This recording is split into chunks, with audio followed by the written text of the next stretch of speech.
श्रीमद्भागवत महापुराण के द्वितीय खंड के नवम स्कंद के अथ 10वां अध्याय 10वां अध्याय श्री राम की लीलाओं का वर्णन हिंदी में ग के रूप में आरंभ होता है। खा का शेषभाग पर जैसे स्वर्ग से ढकेल दिए जाते हैं, ठीक उसी तरह रावण भी उस रथ से उसी प्रकार गिर पड़ा।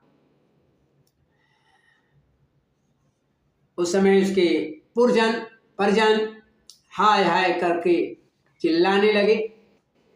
तदंतर बाद में हजारों राक्षसियां मंदोदरी के साथ रोती हुई उस युद्ध भूमि में आई, लंका के युद्ध भूमि में आई।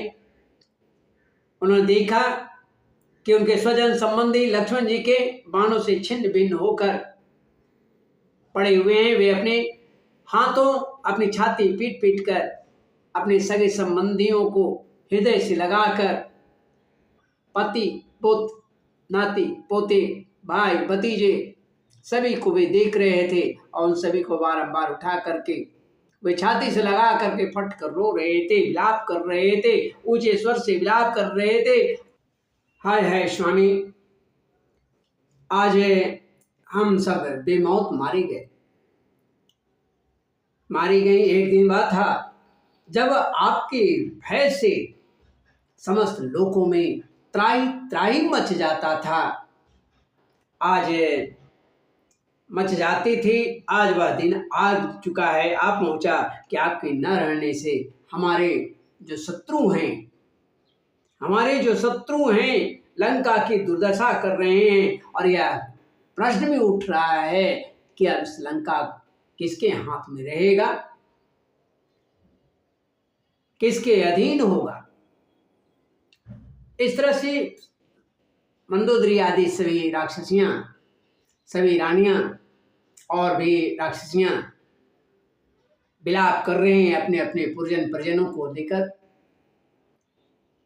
आप कहती हैं कि आप सब प्रकार से संपन्न थे, किसी भी बात की आप में कमी नहीं थी, लेकिन एक भूल, एक अपराध, एक गलती कि आप काम के बस में हो करके और अपनी आत्मा को नरक के अधिकारी बना दिया है, नरक में डाल दिया है। यह सब आपकी नासमझी और कामुकता का फल है। सुखदेव जी कहते हैं कि परीक्षित, कौशलाधीश भगवान राम की ने फिर भीषण को आज्ञा दी कि अपने स्वजन संबंधियों का पितृयज्ञ की विधि से, जो शास्त्र कहता है उस नियम से इनके पूरे कर्म किया जाए। पितृयज्ञ की विधि से शास्त्र के अनुसार अंत्येष्टि कर्म कर दिया जाए, कर दो। इसके बाद भगवान श्री राम ने अशोक वाटिका के आश्रम में अशोक वृक्ष के नीचे बैठी हुई मां जगत जननी सीता जी को बुलवाया। देखा वे उन्हीं के विरह की व्याधि से पीड़ित एवं अत्यंत दुर्बल हो गई थी। अपनी प्राण प्रिया अर्धांगिनी श्री सीता जी को देखकर, अत्यंत दीन अवस्था में देखकर भगवान श्री राम का हृदय प्रेम से, कृपा से भर गया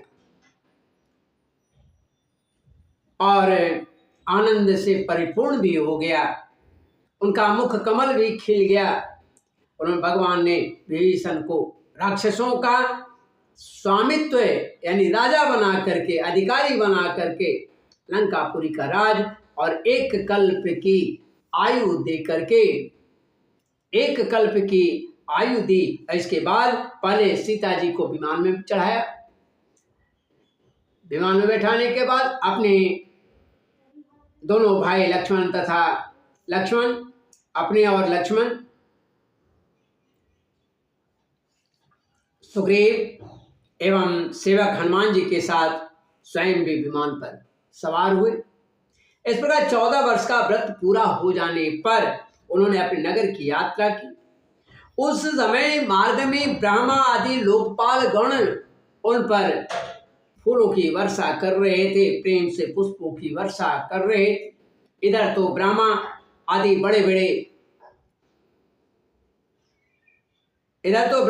बड़े आनंद से भगवान की लीलाओं का गान कर रहे थे। और उधर जब भगवान को ये पता लगा कि भरत 14 वर्षों से गौ की पेशाब में उबला हुआ भिंगोया हुआ जौ खाकर भूमि सहन कर रहा है, बलकल पहनता है, भगवान की हृदय विदीर्ण हो गया प्रेमवश। और पृथ्वी पर कहते हैं कि भगवान राम को जब यह भी पता लगा कि पृथ्वी पर डाब बिछा करके चटाई बिछा करके सोते हैं एवं उन्होंने भी मेरी ही तरह जटाएं बढ़ा ली है, उनकी दशा स्मरण कर परम करुणाशील भगवान राम का हृदय द्रवित हो गया। जब भरत को मालूम हुआ कि मेरे प्रभु श्री राम अयोध्या वापस आ रहे हैं, तभी पूर्वासी मंत्री स्वजन पुरोहित को साथ लेकर भगवान की पादुकाएं पुनः सिर पर रख करके बोलिए श्री भरतलाल की जय, उनकी अगवानी के लिए चले। जब भरत जी अपने रहने का स्थान नंदीग्राम से चले, तब लोग उनके साथ साथ मंगलगान होने लगे, मंगलगान करने लगी, बाजे बजाते चलने लगे, वेदवाणी ब्राह्मण वेदों की ध्वनि, शंख बजना शुरू हो गया, वेद मंत्रों का उच्चारण हो रही थी। उनकी ध्वनि चारों ओर गूंजने लगी। सुनहरी कांदार पताकाएं फहराने लगी। सोने से मढ़े हुए रंग बिरंगी ध्वजाओं से सजे हुए रथ, सुनहले साज से सजाए हुए सुंदर घोड़े, हाथी, सोने के कवच पहने हुए सैनिक उनके साथ साथ चलने लगे। सेठ, साहूकार, श्रेष्ठ वीरांगनाएं, पैदल कर चलने वाले सेवक और महाराजाओं के जो छोटी बड़ी सभी वस्तुएं उनके साथ चल रही थी। भगवान को देखते ही प्रेम के उद्रेक से भरत जी का हृदय गदगद हो आया, नेत्रों में आंसू छलक आए, वे भगवान के चरणों में गिर पड़े। भैया, बड़े करुण दृश्य रहा होगा।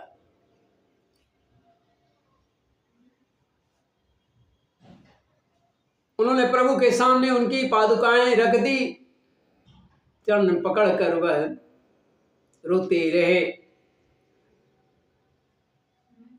हाथ जोड़कर जब वे खड़े हुए प्रभु के उठाने पर, तो नेत्रों से आंसुओं की धारा बहती रही। भगवान ने अपने दोनों हाथों से पकड़कर बहुत देर तक भरत जी को हृदय से लगाए रखा।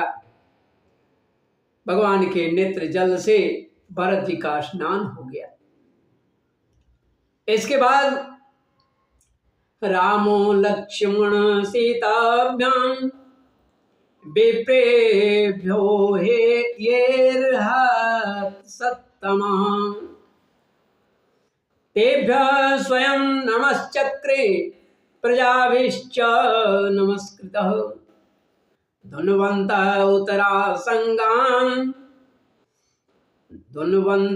उत्तरासंगान् पतिं वीक्ष्य चिरागतम् उत्तरा कोसलामल्ये किरंतो नृतुर्मुदा। इसके बाद सीता जी और लक्ष्मण जी के साथ भगवान श्री राम ने ब्राह्मण और पूजनीय गुरुजनों को प्रणाम किया, नमस्कार किया तथा सारी प्रजा ने बड़े प्रेम से सिर झुकाकर भगवान के चरणों में प्रणाम किया। उस समय उत्तर कौशलपुर देश की रहने वाली समस्त प्रजा अपने स्वामी भगवान को बहुत दिनों के बाद आए देखकर प्रसन्नता से फूले नहीं समाये और अपने दुपट्टे हिला हिलाकर दुपट्टे बिछाकर पुष्पों की वर्षा करते हुए आनंद से नाचने लगे। बोलिए महाराजा रामचंद्र की जय। भरत जी ने भगवान की पादुकाएं ली, विभीषण ने श्रेष्ठ चमर, सुग्रीव ने पंखा और श्री हनुमान जी ने श्वेत चमर छत्र ग्रहण की। हे परीक्षित, शत्रुघ्न जी ने धनुष और तरकस, सीता जी ने तीर्थों के जल से भरा कमंडल, अंगद ने सोने का खड़ग और जामवंत जी ने ढाल पकड़ लिया। इन लोगों के साथ भगवान पुष्पक विमान पर विराजमान हो गए। चारों तरफ यथास्थान स्त्रियां बैठ गई, बंदी जन स्तुति करने लगे। उस समय पुष्पक विमान पर भगवान श्री राम की ऐसी शोभा हुई मानो ग्रहों के साथ स्वयं चंद्रमा उदित हो रहे हैं। इस प्रकार भगवान ने भाइयों का अभिनंदन स्वीकार करके उनके साथ अयोध्यापुरी में प्रवेश किया। उस समय राजमहल में प्रवेश करके उन्होंने अपनी माता कौशल्या, अन्य माताएं कैकेयी, सुमित्रा, गुरजन, बराबर के मित्र, छोटों का यथायोग्य सम्मान तथा उनके द्वारा जो सम्मान किया गया उसे भी उन्होंने स्वीकार किया। श्री सीता जी और लक्ष्मण जी ने भी भगवान के साथ साथ सबके प्रति यथा योग्य व्यवहार किया। जो जैसा था उसके अनुसार उन्होंने व्यवहार किया। उस समय जैसे मृतक शरीर में प्राण का संचार हो जाए और उस समय देखने वालों को जो खुशी होती है, वही स्थिति इस समय अयोध्या की है। वैसे ही वही स्थिति उनकी माता की है। माताएं अपने पुत्र के आगमन से हर्षित हो उठी, उनके शरीर में जान आ गया। उन्होंने उनको अपनी गोद में बैठा लिया।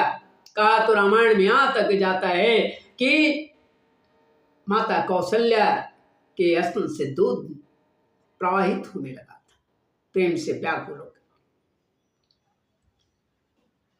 अब उनके आंसू थमने लगे, उनका अभिषेक किया।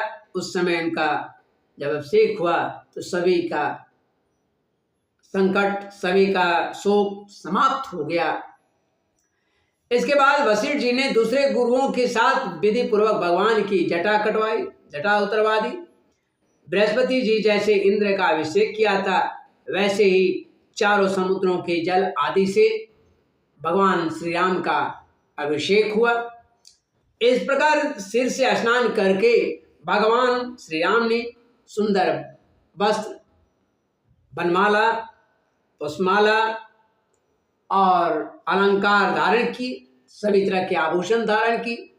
सभी भाइयों और जानकी जी ने भी सुंदर सुंदर वस्त्र धारण की।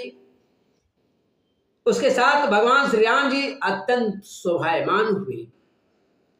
भरत जी ने उनके चरण में गिरकर उनको प्रसन्न किया और उनके आग्रह करने पर भगवान श्री राम ने फिर राज सिंहासन स्वीकार किया। इसके बाद वे अपने अपने धर्म में तत्पर तथा वर्णाश्रम के आचार को निभाने वाली प्रजा का पिता के समान भगवान राम पालन करने लगे। उनकी प्रजा भी उन्हें अपने पिता के समान ही समझती थी, पिता ही मानती थी। तो इस तरह से भगवान का राज्य काज शुरू हुआ। त्रेतायां वर्तमानायां कालकृत समोऽभवत् रामे राजनी धर्मज्ञे सर्वभूत सुखावहे। हे परीक्षित, जब समस्त प्राणियों को सुख देने वाले परम धर्मज्ञ भगवान श्री राम जब राजा हुए तब था तो त्रेता युग, उस समय त्रेता युग था। लेकिन ऐसा प्रतीत होता था, ऐसा मालूम होता था मानो कलयुग, मानो सतयुग ही अभी तक है, अभी सतयुग ही है। हे परीक्षित, उस समय वन, नदी, पर्वत, वर्ष, द्वीप और समुद्र सब के सब प्रजा के लिए कामधेनु के समान समस्त कामनाओं को पूर्ण करने वाले बन रहे थे। इंद्रियातीत भगवान श्री राम के राज्य करते समय किसी को मानसिक चिंता या शारीरिक रोग नहीं होते। बुढ़ापा, दुर्बलता, दुख, शोक, भय और थकावट नाम मात्र के नहीं थे, नाम मात्र भी नहीं थे। यहाँ तक कि जो मरना चाहता था वही मर सकता था। जिन्हें मरने की इच्छा नहीं है वो मरता नहीं, आयु पूर्ण होने के बाद भी वो नहीं मरता था। भगवान श्री राम ने एक पत्नी, एक वचन, एक बाण की प्रतिज्ञा ली, धारण किया। उनके चरित्र अत्यंत पवित्र एवं राजर्षियों से थे, राज ऋषि के थे। वे गृहस्थोचित स्वधर्म की रक्षा शिक्षा देने के लिए स्वयं उस धर्म का आचरण करते। सती शिरोमणि माता सीता जी अपने पति के हृदय का भाव जानती रहती। भाव आते ही माँ उनके सम्मुख होती।